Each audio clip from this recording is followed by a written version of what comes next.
This is the Lone Crater YouTube. We hope this video helps.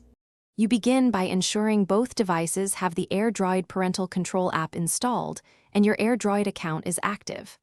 First, sign in on the parent phone with your verified account. Once done, open the child device and tap the prompt to pair. Make sure you grant location, accessibility, and device administrator rights now so the app can monitor and manage. This avoids mid-process interruptions and lets you proceed directly to pairing without stopping to change phone settings later. Once the child app shows a 6-digit pairing code, switch to your parent phone and choose Add Child.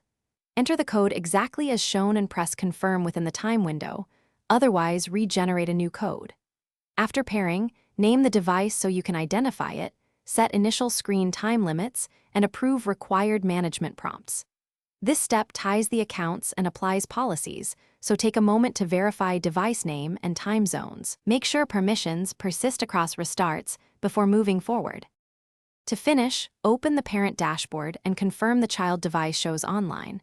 Then test a basic action like applying a remote lock or adjusting time limits to validate control. If something fails, check that permissions remain enabled. Android updates can reset accessibility or device admin settings, so re-grant them immediately. If the device goes offline, restart both phones, try resync, and if needed, repair using a new code. These steps ensure reliable control and let you quickly resolve the most common issues. Thanks for watching. Consider subscribing if we helped you.